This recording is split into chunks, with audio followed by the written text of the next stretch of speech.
Hey again, everyone. Last time I told you that I was going to be given a few examples of the way that we have kind of started being a little bit judgmental of others as a result of the way that people are reacting to the virus and the uncertainties that come with it, etc. There's a lot of examples, but one of the ones that comes to mind right now that I know we've poked fun, myself included, I already admitted that, is the whole toilet paper thing.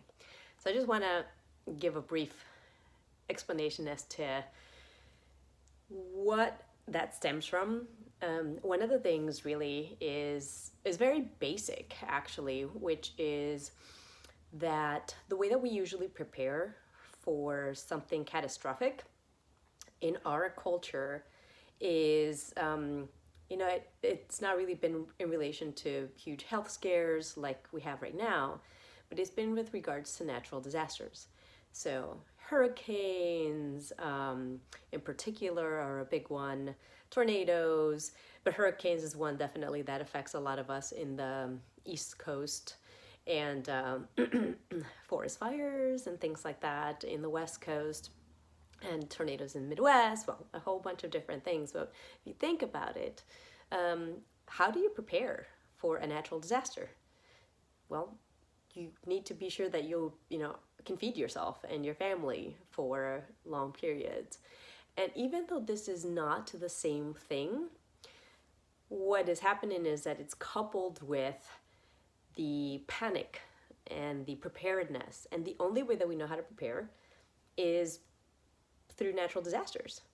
So we're just basically using that same mentality that we're accustomed to preparing for this, even though the two are not related. That said, we don't know what the effects are for food supply and things of that nature. But what I'm saying is, the whole toilet paper shortage and paper shortage, we're still seeing a lot of that.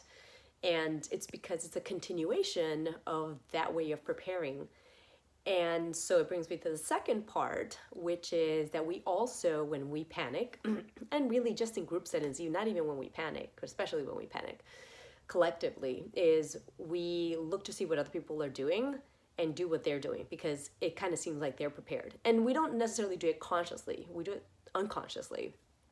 So if you think about it, a lot of us have learned, that those kinds of studies about human behavior in groups. So if you're at a busy intersection in a metropolitan area and, the light for the pedestrians might be in red, but one person, starts walking, most people just follow that person instead of being aware of what's going on with the light, with the traffic light. And so it's kind of that same dynamic when it comes to the way that this has happened for us and the way that others have prepared for this, and the way that other people have seen what the behaviors of others are, and then just end up doing the same thing. And I will have to say that we're all guilty of this at some level.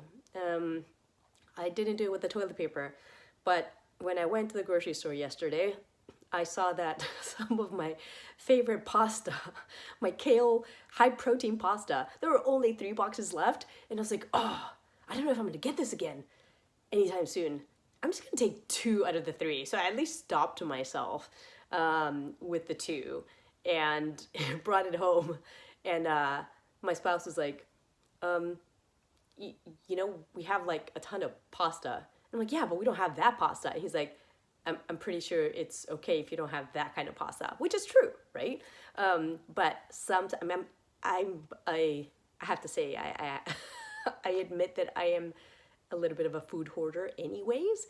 And I know that for me, that stems from being in a third world country during periods of severe like energy restrictions or water restrictions, water conservation efforts, or simply poor infrastructure.